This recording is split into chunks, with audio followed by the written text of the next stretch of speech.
Assalamualaikum warahmatullahi wabarakatuh. Salam sejahtera untuk kita semua. Om Swastiastu, Namo Buddhaya, salam kebajikan, Sampurasun. Rahayu Sagung Dumadi, semoga seluruh makhluk hidup di semesta ini senantiasa hidup berbahagia, baik yang kelihatan maupun yang tidak kelihatan, di setiap ruang dan waktu, di semua tingkatan.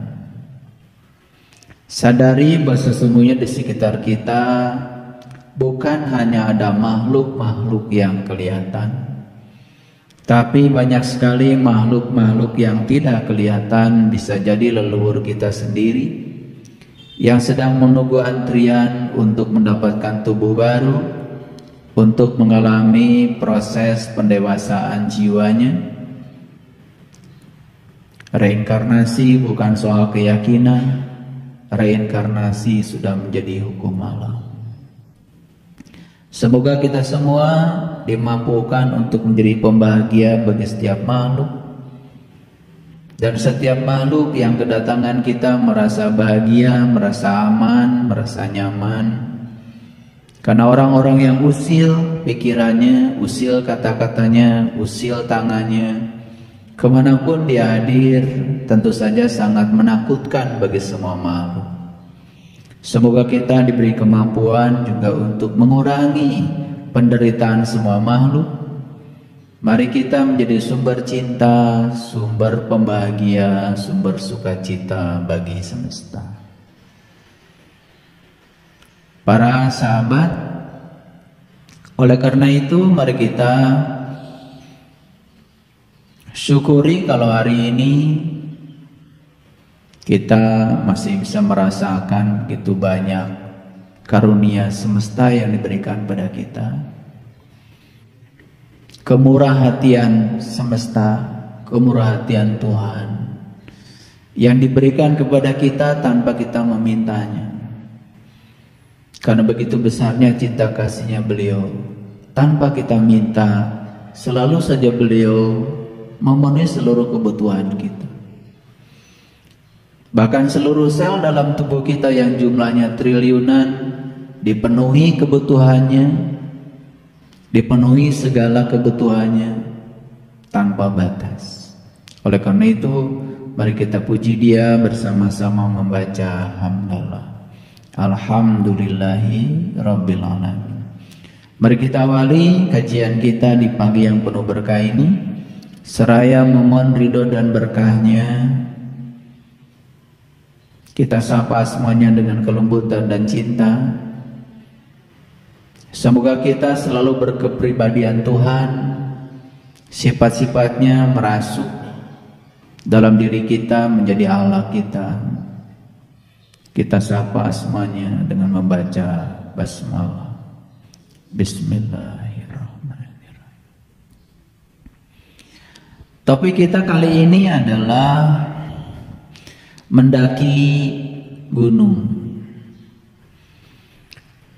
Mendaki gunung, melihat semesta dalam diri.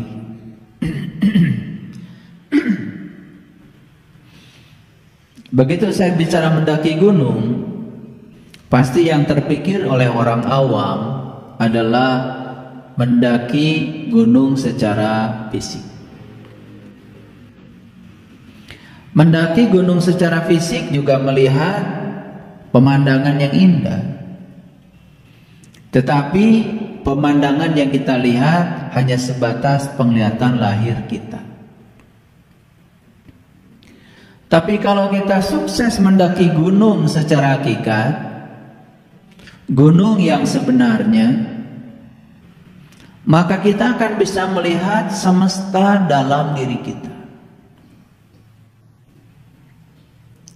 Banyak pendaki gunung bersusah payah melawan ketinggian, melawan gravitasi dengan perbekalan sedemikian rupa, bahkan melawan alam.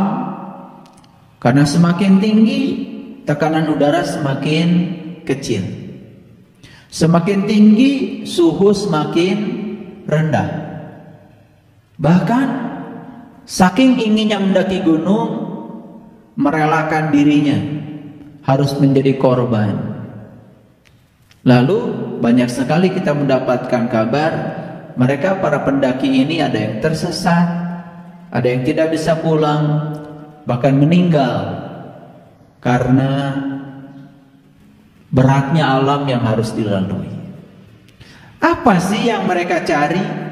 Mereka hanya ingin sampai di puncak gunung dan melihat pemandangan yang indah. Karena alam mengajarkan, begitu kita mencapai ketinggian, maka kita akan melihat alam yang lebih indah. Itu saja. Padahal sebetulnya dalam diri kita itu ada pemandangan yang jauh lebih indah. Bahkan kita bisa melihat semua galaksi, melihat semua semesta yang tanpa batas di dalam diri kita sendiri. Inilah yang banyak sekali orang belum tahu. Maka mereka yang belum tahu rahasia ini hanya melihat tubuhnya seonggok daging dengan kegelapannya, maka dia tidak bisa mencintai dirinya sendiri. Bahkan tidak pernah berusaha untuk menjadi dirinya sendiri. Tidak bisa menerima dirinya apa adanya. Tidak bisa mengenali diri sejatinya. Membanding-bandingkan kehidupan dengan orang lain. Bahkan hidupnya terseok-seok dengan apa kata orang tentang dirinya. Menjadi tawanan dari kebanyakan pikiran orang. Dalam kehidupannya pun, ya, dia mengizinkan dirinya diintervensi oleh otoritas, oleh kekuasaan, oleh keluarga, orang tua, lingkungan. Dan dia tidak berhasil menjadi dirinya sendiri. Dan saya pastikan siapapun yang hari ini belum sukses menjadi dirinya sendiri, maka dia tidak akan pernah bisa menghormati dirinya. Dia tidak akan pernah bisa melihat bahwa dirinya adalah berkah semesta. Dia tidak akan bisa melihat dirinya sebagai karunia semesta yang luar biasa. Dia hanya melihat dirinya seonggok daging yang sedang menunggu semoga besok bahagia. Pikirannya selalu tentang masa depan dan masa lalu. Tidak pernah hadir di sini saat ini sekarang. Terombang-ambing oleh diri palsunya. Tidak pernah menjadi diri sejati. Orang-orang yang semacam ini tidak punya harta, susah karena kekurangan. Seandainya pun dia punya harta, tetap susah karena kemelekatannya pada harta. Dan orang yang semacam ini tidak pernah bahagia. Hanya berangan-angan untuk menjadi orang bahagia. Itulah kebanyakan orang.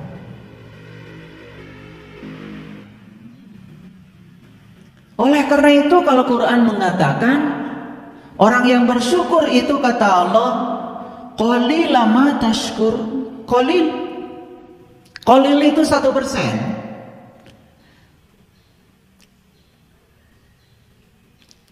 Kalau 100% diambil 1%, berarti sisa 99%. 99% itu bahasa Arabnya adalah kasir, sebagian besar.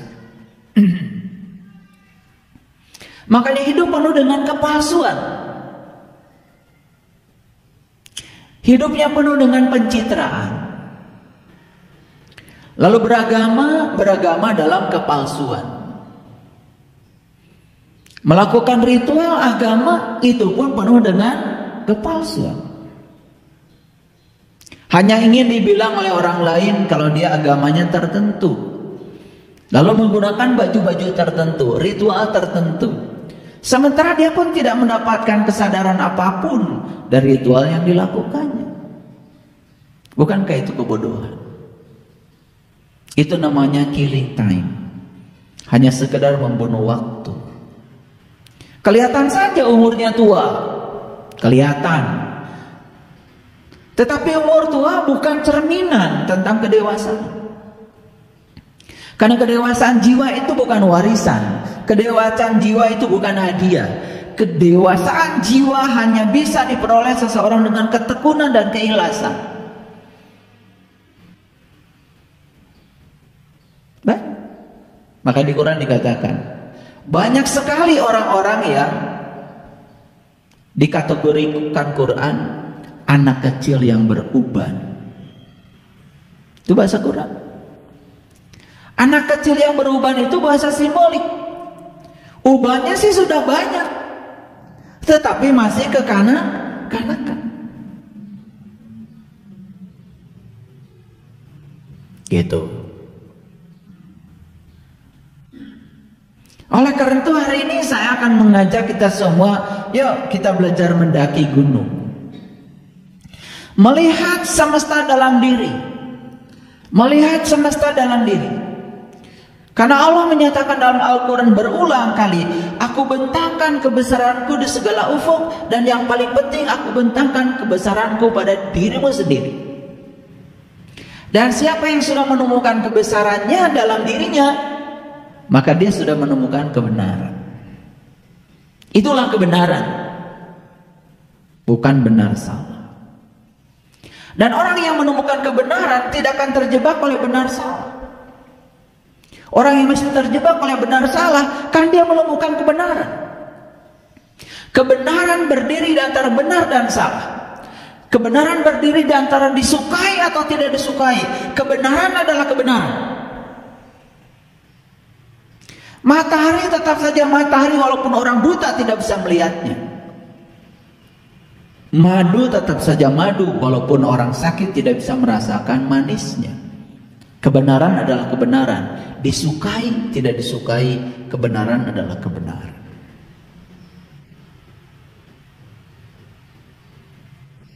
Nah, kalau kita bicara kitab suci,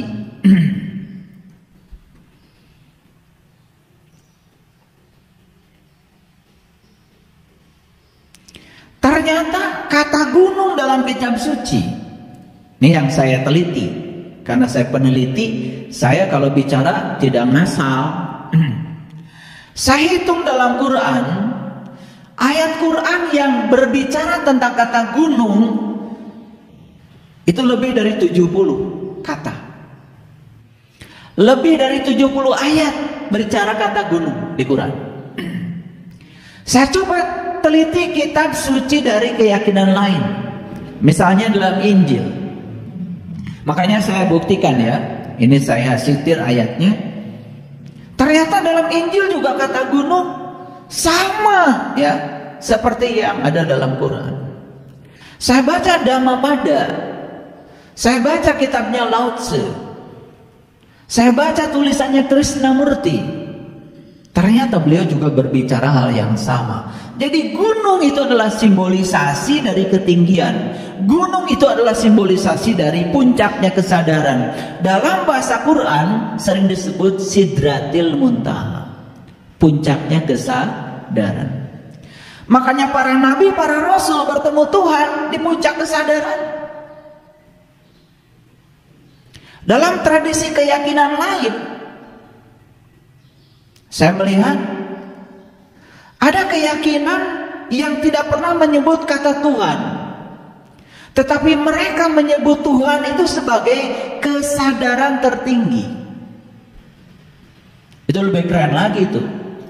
Menyebut Tuhan itu bukan sebagai Tuhan, tetapi menyebut Tuhan sebagai kesadaran tertinggi. Karena begitu seseorang berada di kesadaran tertinggi, udah pasti dia memiliki kepribadian Tuhan. Begitu orang yang berada di kesadaran rendah, dalam kegelapan, jelas dia sedang mengalami ketiadaan Tuhan. Dia sedang mengalami ketiadaan cahaya. Makanya kebaikan dan keburukan itu sebetulnya, kebaikan itu adalah kehadiran Tuhan, dan keburukan itu ketidakhadiran Tuhan. Kegelapan dengan cahaya bedanya, cahaya itu kehadirannya, sedangkan kegelapan itu ketidakhadiran cahaya. Jadi orang yang melakukan kejahatan itu gara-gara di dalam dirinya tidak ada cahaya. Itu saja. Makanya para sahabat yang pergi umroh, pergi haji, ini saya lihat ya, wajah-wajahnya udah pada pergi ke sana nih. Bahkan ada yang 11 kali mungkin. Ada orang yang sudah belasan kali pergi ke sana ikut umroh dengan saya. Kemudian saya tanya, Anda ke sana itu kemana aja? Ceritalah sama saya. Pokoknya kalau di Madinah, katanya saya pergi ke Jabal Uhud. Tahu Jabal Uhud itu apa? Ya pokoknya di Jabal Uhud itu ya ada kue tar. Enak gitu. Ya. Ada cengkehnya, ada apanya. Itu yang diceritakan. Ada lagi sahabat lain ketika sana, apa yang terkesan di Jabal Uhud? Es kopior. Jadi kerinduan yang bersifat fisik. Karena apa? Yang bimbing dengan yang dibimbing, yaitu sama butanya. Yang lucu itu banyak orang buta lalu memimpin orang buta. Itu masalahnya. Sok tahu, pura-pura tahu, padahal tidak tahu. Cuma dia tidak tahu kalau dia tidak tahu. Lalu menampakkan diri sebagai orang yang tahu. Lalu menempatkan diri sebagai pembimbing, gitulah. Saya pernah tanya itu seorang pembimbing haji. Itu terjadi waktu kita sedang ambil menjatuhkan niat untuk melaksanakan umroh. Ini di sebuah tempat namanya Jirona. Saya tanya, apa Jirona itu? Kenapa tempat yang diberi Jirona, beri nama Jirona? Gak ada yang bisa jawab. Ya nggak usah diperbincangkan, dari dulu namanya itu katanya. Saya tafakur di situ, saya tafakur di Jirona itu. Saya hubungkan diri saya dengan semesta, saya satukan dengan semesta, saya satukan dengan para leluhur semuanya. Hening di situ, dan saya mohon izin, mohon saya diberitahu, kenapa tempat untuk menjatuhkan niat umroh itu namanya Jirona? Maaf, saya bukan memamerkan pengalaman saya. Di situ saya mendengar dengan batin saya, bukan mendengar suara, bukan bisikan, jelas sekali di batin. Kata-katanya Ja'a Ro'aina. Wah, saya menangis. Karena saya tahu bahasa Arab. Ja'a itu kan artinya datang. Ro'a itu melihat. Nah itu aku. Ja'a Ro'aina. Datanglah kamu untuk melihat aku. Begitu saya paham artinya Jirona itu adalah datanglah kamu untuk melihat aku. Nih saya bergetar nih. Seluruh sel saya bergetar. Saya langsung saja membaca talbiyah. Labbaik Allahumma labbaik. Labbaik la syarika laka labbaik. Innal hamda wa ni'mata laka wal mulk la syarika. Aku datang memenuhi panggilanmu ya Allah, untuk membebaskan syirik yang ada padaku, untuk membebaskan sifat mendua yang ada pada diriku. Itu otomatis. Saya tidak dibimbing oleh pembimbing seperti kalian mengucapkan itu. Saya menyanyi sendiri dalam hening. Labbaik Allahumma labbaik. Labbaik la syarika laka labbaik. Innal hamda wa ni'mata laka wal mulk la syarika lak. La syarika lak. La syarika lak. Pertemukan aku dengan Engkau ya Allah di rumahmu yang sebenarnya, agar setelah aku mengenalmu aku tidak menduakan Engkau lagi. Karena syirik itu menduakan Tuhan gara-gara kita tidak kenal sama Dia.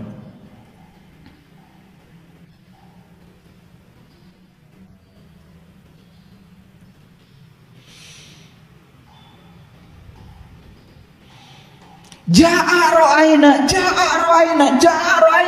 kecepatan ngomongnya jadi jirona. Sama seperti orang bilang kampung rambutan, kan sisanya tinggal rambutan. Sama seperti orang bilang Cicahem, kan sisanya tinggal cahem, kecepatan. Dan kita kehilangan ya bahasa aslinya. Makanya ziarah Madinah itu yang paling utama apa? Jabal Uhud.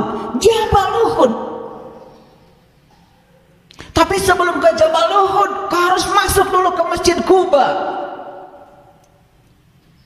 Masjid pertama yang dibangun Rasulullah ketika hijrah. Apa Masjid Quba itu? Quba itu sebetulnya cerita tentang rumah Tuhan yang sebenarnya Quba itu adalah qalbu. Maka temukan qalbumu karena itu rumahnya Tuhan. Temukan kuncinya, masuk ke dalamnya. Begitu kau masuk ke dalamnya, baru kau berangkat ke Jabal Uhud. Uhud itu ahad, Jabal itu gunung. Jabal Uhud tempat kamu menyatu, tempat kamu bertauhid. Tauhid itu bukan ilmu untuk mengesahkan Tuhan. Tauhid itu ilmu untuk merasakan bahwa dirimu manunggal dengan Tuhan. Tuhan tidak pernah meninggalkan kita, bersama kita dimanapun kita berada. Cuman kita tidak merasakan, kita tidak menyadari kehadirannya. Itulah pentingnya Jabal Uhud. Makanya di Jabal Uhud yang diceritakan cuma satu. Apa itu? Mati syahid, para syuhada. Siapa syuhada itu? Orang-orang yang sudah bisa bersyahadat. Orang-orang yang sudah terbuka mata kalbunya sehingga dia bisa menyaksikan jati dirinya. Itu syuhada. Dan syarat syuhada harus Uhud, bukan eskopior. Makanya begitu saya bimbing di Uhud, ayo saya bimbing satu-satu, nangis semuanya, teriak. Belasan kali saya datang ke sini, saya belum pernah merasakan pengalaman yang semacam ini. Iya. 1000 kali kamu datang ke sana dibimbing orang buta, tetap saja kamu buta. Di Uhud belanja, di Quba belanja, di mana cuma belanja. Karena di mana-mana banyak orang yang jualan. Repot habis umroh. Belanjaan pabalatak di kamar. Giliran mau pulang bingung. Kenapa? Harus beli koper baru, overweight. Itu umrohmu, itu haji. Sibuk aja ngurusi oleh-oleh dan baca doa karena banyak pesanan.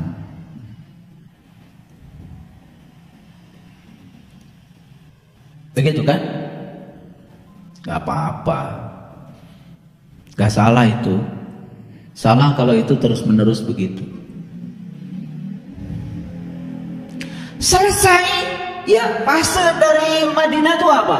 Quba, Uhud. Maka kau harus bertemu kiblatain.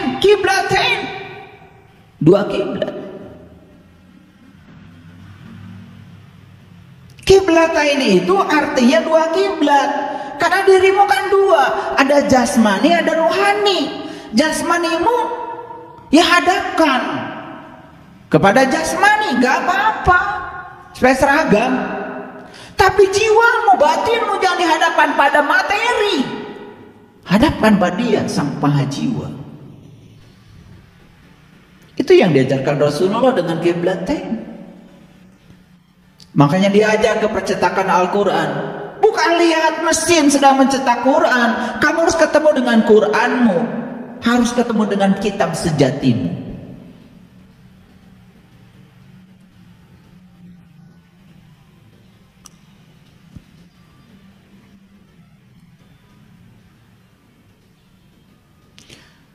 Di fase Mekah juga sama. Ziarahnya ke Jabal Nur, Jabal lagi. Apa Jabal Nur? Gunung yang bercahaya. Apakah gunung yang di sana bercahaya? Tidak ada. Sama gunung yang di sana dengan gunung-gunung yang di sini. Sama dengan gunung Gede, sama dengan gunung Salak, sama dengan gunung Pangrango, sama dengan gunung Guntur. Sama. Pernah ada seorang mutawi bilang sama saya di bis, asal aja ngomong, Bapak Ibu, gunung ini ya kadang-kadang bercahaya. Wah, ini mulai bohong. Saya tanya, lu udah pernah lihat gunung ini bercahaya? Belum pernah, Pak. Lah jangan ngomong. Gunung itu adalah tanah. Nonjol dari bumi karena apa? Terdorong oleh gaya tektonik. Itu fisika, itu geofisika. Gak ada bedanya, semua gunung juga begitu. Tapi gunung yang diterapkan dalam Quran, dalam kitab suci, bukan gunung yang itu. Itu simbolisasinya saja. Jabal Nur adalah gunung yang bercahaya. Gunung yang bercahaya adalah pusat kesadaranmu sendiri, puncak kesadaranmu. Di situ kau akan menemukan pusat semesta. Di situ akan menemukan cahaya di atas cahaya.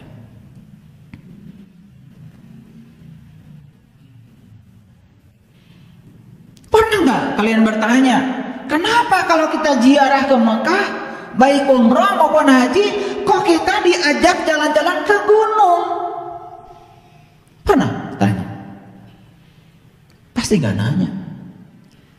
Yang penting kalau Bapak Ibu hari ini perjalanan kita ke udah yang penting pakai kacamata hitam, pakai peci, segala dipakai.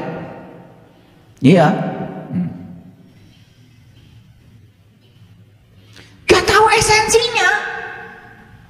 Ya, hari ini saya bukakan rahasia ini supaya semua orang seluruh dunia mendengar kata-kata saya. 1000 kali Anda pergi ke Jabal Nur yang di Mekah sana, kalau engkau belum menemukan Jabal Nur yang sesungguhnya dalam diri, percuma saja. Naik memanjat Jabal Nur, ketemu Gua Hira. Gua Hira yang di sana cuma Gua Hira yang fisik, tapi gua yang sebenarnya diceritakan dalam surat Al-Kahfi. Di situ kau akan menemukan matahari, di situ kau akan menemukan bulan, di situ kau akan menemukan bintang. Di situ kau akan menjadi orang yang beriman. Sudah kita kupas pada kesempatan yang lalu tentang Ashabul Kahfi. Saya tidak mengulang itu lagi. Nah, pertanyaannya sekarang, kenapa di Quran sampai ada 70 ayat lebih berbicara tentang gunung? Yang hebat Jabal Uhud, itu Jabal Uhud. Saya tanya siapapun yang bicara Jabal Uhud, saya tanya berapa kilometer panjangnya Jabal Uhud, semua bisa jawab kok, 7 kilo. Saya tanya, pernah ngur gak kamu? Belum pernah. Dan muncul di situ angka 7. Bukankah itu istimewa? Kok 7 kilo Jabal Uhud sama dengan 7 kali tawaf, 7 kali sa'i, 7 batu melempar jumroh. Ada apa sih balik angka 7 itu? Bukankah 7 itu ada di gunung?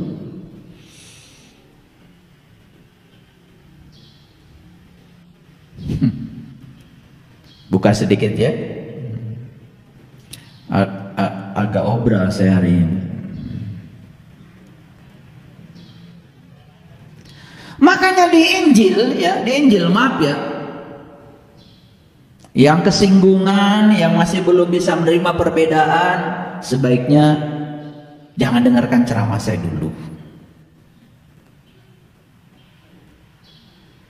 Tapi yang sudah siap, sudah dewasa, boleh. Kan kita tuh lucu ya. Ketika SD, SMP, SMA, saya masih ingat tuh pertanyaan guru agama saya. Selalu bertanya apa? Kitab yang wajib diimani ada berapa? Oh, saya lancar sekali waktu itu. Quran diturunkan pada Nabi Muhammad, Injil diturunkan sama Nabi Isa, Taurat diturunkan pada Nabi Musa, Zabur diturunkan pada Nabi Daud. 100 agama saya.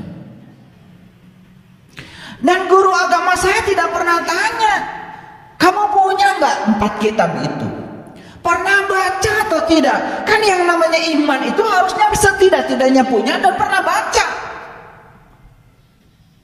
Dan yang lucu, malah diajarkan kita membenci kitab yang lain yang kita sendiri belum pernah membaca kedalaman isinya. Itulah pelajaran agama yang penuh dengan intrik dan fanatisme. Di situ ada kebencian. Makanya saya nekat ya, walaupun bapak saya kiai ya, walaupun di rumah nggak ada Injil, saya beli Injil. Ternyata dalam Injil itu ada Tauratnya, dalam Injil itu ada Zaburnya. Dan saya baca berulang-ulang, sehingga saya kalau ditanya orang ayat manapun yang ada dalam Alkitab melotok. Saking seringnya saya baca. Makanya mahasiswa saya suka heran. Saya kalau ngajar 4 SKS itu tahu-tahu 20 papan tulis saja saya nulis. Dan semuanya rumus. Dan mereka bilang sama saya, gimana katanya Bapak bisa hafal rumus sebanyak itu? Dan dia pikir saya menghafal.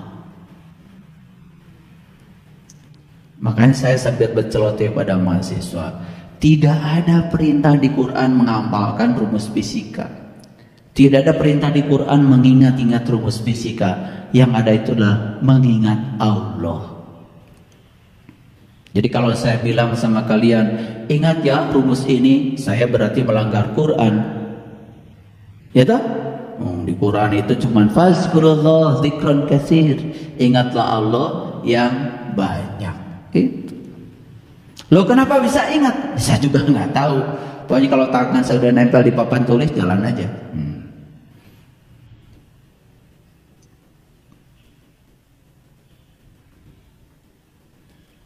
Nah kalau cerita ini nanti jadi terputus nih. Kita pindah dulu ke sini, channelnya di rumah. Saya mohon maaf membacakan Matius Injil pasal 17 ayat 9. Ini ayat yang sangat saya kagumi. Ayatnya luar biasa. Tatkala mereka para siswanya turun dari atas gunung itu. Ini para siswa sudah turun dari atas gunung. Berarti para siswa ini sudah naik gunung? Sudah, naiknya nggak diceritakan. Ini udah cerita turun. Dan tidak mungkin ujung-ujung turun, nggak naik dulu. Nah, cuman ini dibuat singkat, naiknya nggak diceritakan, turunnya aja. Nah, nanti saya akan cerita naiknya dalam Al-Quran. Ini cerita naik gunung sebetulnya, cuman yang dipotong itu adalah turun gunungnya. Tatkala mereka para siswanya sudah turun dari gunung itu, berpesanlah Yesus kepada mereka, janganlah kamu mengatakan penglihatanmu itu kepada seorang jua pun. Berarti saat dia naik gunung melihat, saat dia naik gunung menyaksikan, nggak mungkin tiba-tiba janganlah kau mengatakan penglihatanmu pada seorang jua pun kalau nggak ada yang dilihat.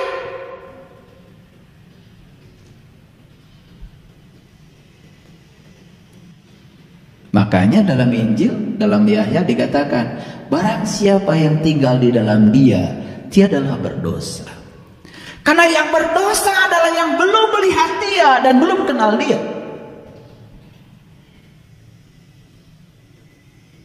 Keren? Keren apa tidak? Nah, ini persis seperti yang diceritakan di dalam Quran surat Al-Kahfi ayat 19. Janganlah kamu mengatakan penglihatanmu itu kepada seorang jua pun sebelum anak manusia bangkit di antara yang mati.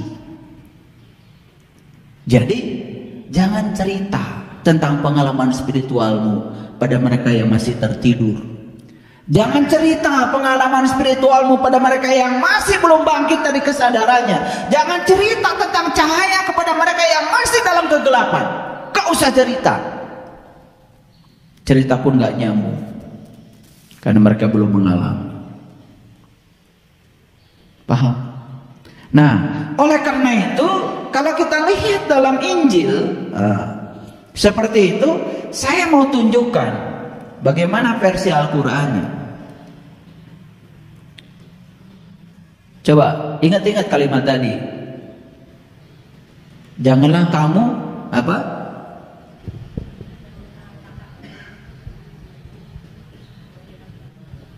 Janganlah kamu mengatakan penglihatanmu pada seorang jua pun sebelum mereka dibangkitkan di antara yang mati. Makanya cerita itu jangan sembarang. Kamu mengalami pengalaman spiritual tertentu, itu individual buat kamu sendiri. Gak usah cerita sama yang belum mengalami. Kalau kamu pernah pergi ke Singapura, jangan cerita Singapura pada orang yang belum ke sana. Kasihan. Ya kasihan kan, nebak-nebak jadinya. Betul nggak? Nah, itu yang disebut dari ilmu katanya. Yang repot itu kamu belum pernah ke Singapura, berani benar cerita Singapura sama orang yang belum pernah ke Singapura. Kan rusak dua-duanya. Itulah rusaknya agama.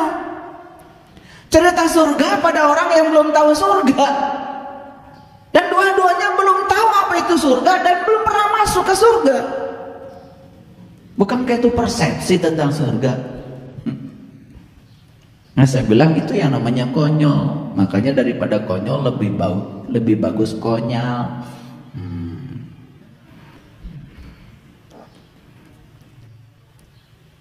Lihat ayat ini. Saya tidak akan membacakan ayat ini semuanya, tetapi saya cuma ingin menunjukkan kepada para sahabat semuanya. Ayat ini cerita tentang perjalanan Ashabul Kahfi memasuki gua. Berarti saat dia memasuki gua, berarti dia mendapatkan pengalaman kan? Di dalam ayat ini dikatakan bagian yang ini, coba lihat. Dan hendaklah dia lihat manakah makanan yang lebih baik. Ini aneh kalimat ini, karena makanan dilihat. Kan biasanya makanan dimakan. Tapi ayat ini cerita, ya, hendaklah dia lihat manakah makanan yang lebih baik. Ini kok makanan dilihat, jelas ini bukan cerita makanan seperti gehu, cilok, cireng, bukan itu. Kalau itu dimakan, betul nggak? Iya.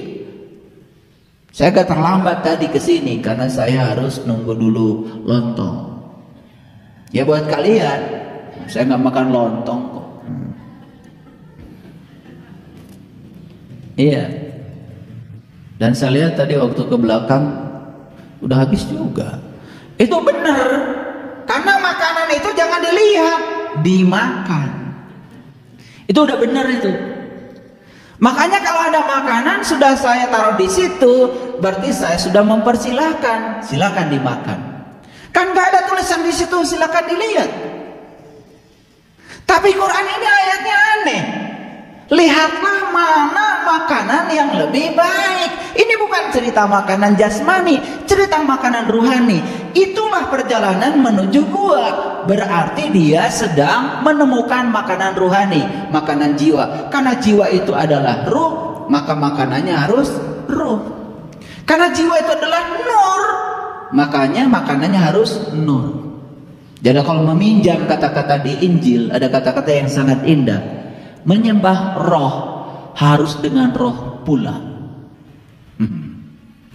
Kalau nyembah roh pakai tubuh, gak nyambung, jadi cuma ungkit-ungketan aja.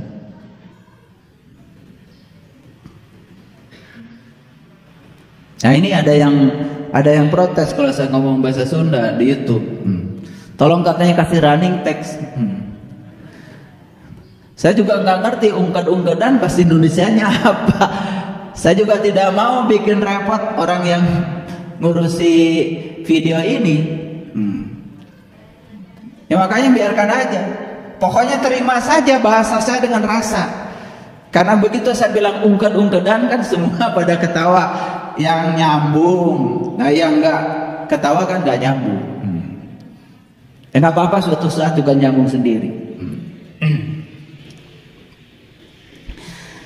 Dan hendaklah dia lihat manakah makanan yang lebih baik, maka hendaklah ia hendaklah ia membawa makanan itu untukmu, dan hendaklah berlaku lemah lembut, dan janganlah sekali-kali menceritakan halmu kepada seorang jua pun. Ini persis seperti yang saya sampaikan dalam Injil. Ini sebenarnya cerita tentang pengalaman naik gunung. Ketika naik gunung ada yang dilihat. Nah, yang dilihat jangan diceritakan. Karena kalau diceritakan kepada yang belum mengerti akan terjadi perdebatan. Itulah pentingnya belajar. Makanya kalau ada orang yang sok-sokan, kok katanya belajar ilmu tapi nggak dibagikan. Tar dulu. Ilmu itu ada ilmu umum, ilmu khusus, ilmu khusus. Yang umum ya bagikan kepada umum. Tapi yang khusus, apalagi khusus, bil khusus, gak bisa diceritakan. Ada ahlinya yang bisa menerimanya. Makanya menyampaikan ilmu kepada yang bukan haknya, itu adalah suatu kezaliman. Menahan ilmu dari mereka yang memerlukan itu sudah suatu kezaliman. Semoga saya tidak melakukan kezaliman. Dan semoga yang hadir di sini dan yang mendengar di YouTube semuanya adalah orang-orang yang berhak untuk mendengarkan ilmu khusus ini. Saya doakan ya. Walaupun ada yang belum, semuanya saya doakan. Semoga kalian bisa naik gunung. Sampai sini ngerti? Oke, lanjut dulu. Ya. Jadi dari sini saya baru menyampaikan ternyata memang di beberapa kitab suci kata gunung ini menjadi simbolisasi dari puncaknya kesadaran. Oleh karena itu kita harus menapaki kesadaran demi kesadaran sampai di puncaknya kesadaran. Disitulah Nabi Muhammad berjumpa dengan Tuhan. Walaqad ra'ahu nazlatan ukhra inda sidratil muntaha. Di puncak kesadaran. Selama ini kalau cerita sidratul muntaha, kalau diceritakan orang bohong, selalu sidratul muntaha itu ke sana.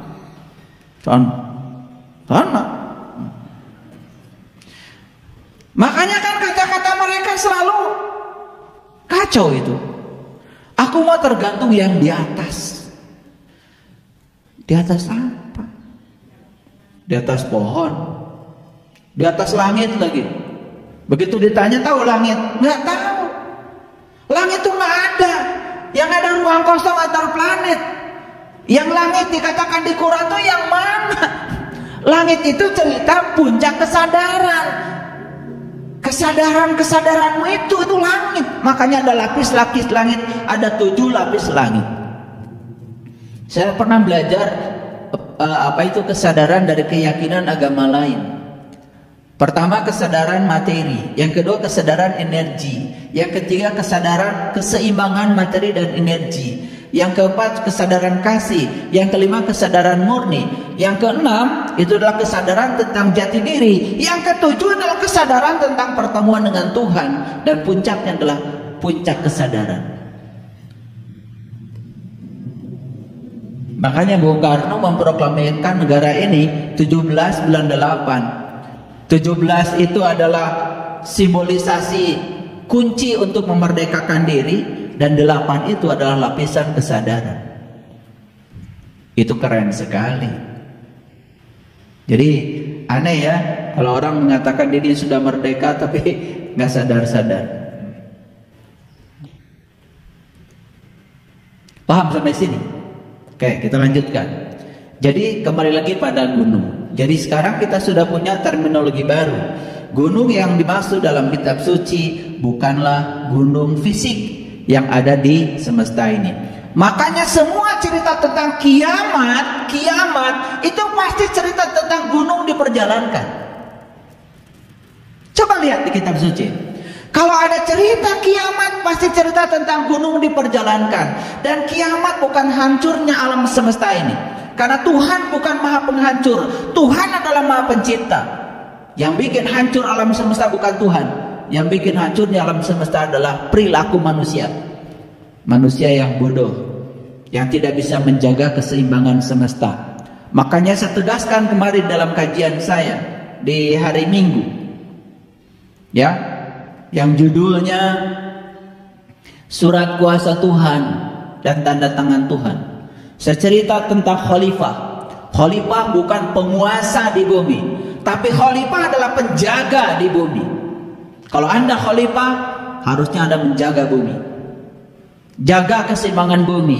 Jaga hutan, jangan dipangkas terus. Tanah-tanah kosong, tanamin tanaman supaya kadar oksigen di muka bumi ini selalu tersedia buat anak cucu kita. Karena pohon itu mengubah racun menjadi oksigen. Manusia penghasil racun, karena manusia itu lewat napas yang menghasilkan karbon dioksida. Karbon dioksida itu kemudian diserap oleh pohon, disatukan dengan air, terjadi proses fotosintesa, muncullah karbohidrat. Dan hasil sampingnya adalah air dengan oksigen. Nah, oksigen itu yang dimanfaatkan oleh manusia. Itu namanya peristiwa fotosintesa. Pernah dengar itu? Dulu kan di SD kelas berapa itu belajar itu? Udah lupa kan? Iya. Makanya kalau saya tanya mahasiswa, apakah tentang ini masih ingat atau masih lupa?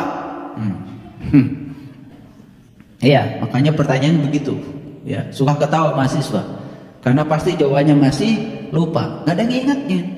Nah, itulah kalau belajar itu selalu saja di pikiran sadar, tidak ada proses pengulangan, sehingga hari ini hafal, besok habis ulangan udah lupa semua.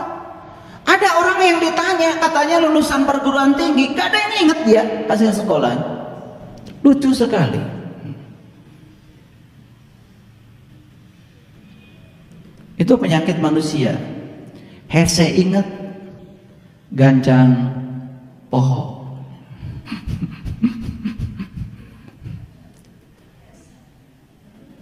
Itu, ya.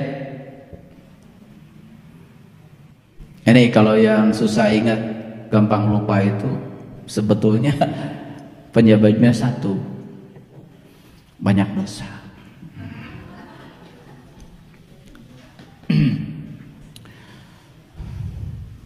Lanjut. Baik.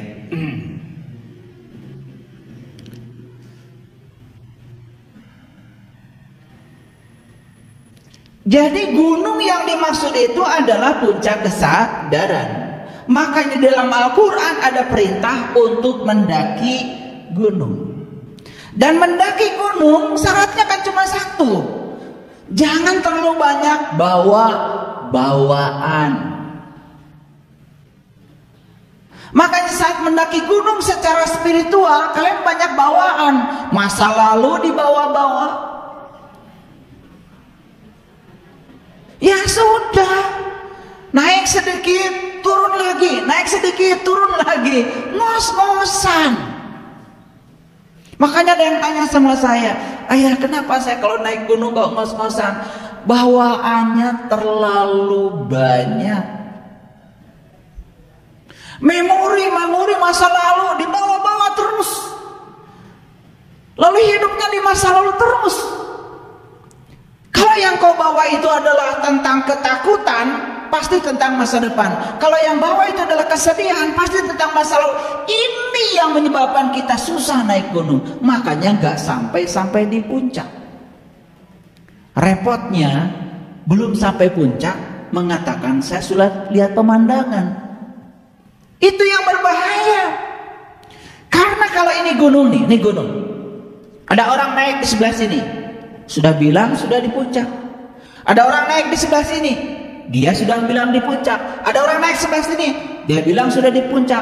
Saya yakinkan apa yang dia lihat beda-beda. Disitulah perdebatan terjadi. Perdebatan kerap kali terjadi sama orang-orang yang belum selesai belajar. Naik gunung baru beberapa meter sudah bilang sampai puncak. Ya tentu saja ketika masih di bawah dia melihat di arah yang berbeda. Pemandangan yang dia lihat pasti beda. Tapi begitu sampai di puncak, pemandangan yang dilihat pasti sama. Makanya lewat jalan manapun kalau sudah sampai di puncak pasti sama. Saya cerita dengan sahabat Hindu, saya cerita dengan sahabat Buddha, saya cerita dengan sahabat Islam, saya cerita dengan sahabat Tao, saya cerita dengan sahabat dari Pangestu, saya cerita dengan sahabat dari Sunda Wiwitan, sama. Yang sampai di puncak maksudnya. Nah ini masalahnya, kalian tuh belum sampai di puncak tapi sudah ngobrol. Itu masalahnya. Makanya perbedaan tidak bisa dihindari lagi. Makanya puncak itu selalu pertemuan semua garis. Kalau semua garis bertemu, pasti akan jadi titik. Di titik itulah kita akan bertemu. Makanya ketika kita syukuran selalu menghadirkan tumpeng. Nah, tumpeng itu kan begitu, kerucut, betul nggak? Tarik garis di sini, tarik garis sini, tarik. Semua garis dari semua arah akan bertemu. Pertemuan semua garis itu namanya titik. Di situ. Makanya kalian itu udah ulang tahun berapa kali, motong tumpeng berapa kali, gak ngerti-ngerti, tiup lilin udah berapa kali, gak ngerti juga. Pokoknya yang penting kalau sudah ada ulang tahun, ada tumpeng, gak ngerti. Makanya yang ulang tahun harus potong puncaknya. Apa maknanya? Kamu harus sampai di puncak itu. Ulang tahun dari tahun ke tahun gitu wae. Warobahna. Iya, tiup lilin juga gak ngerti. Ya, pokoknya ketika ada orang lain tiup lilinnya, tiup lilinnya, tiup, tos lah. Tapi biaya saketu mahal, nggak sewa hotel, sewa itu, tiup, tos lah. Dapat apa? Itu cahaya. Yang namanya cahaya itu adalah terang. Yang namanya terang itu datang dan pergi. Itu maknanya. Yang abadi di semesta ini adalah ini. Ini. Dan sampai situ aja.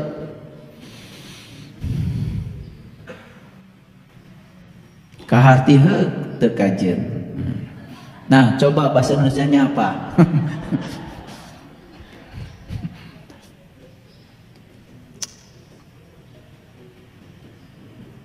Lanjut? Oke.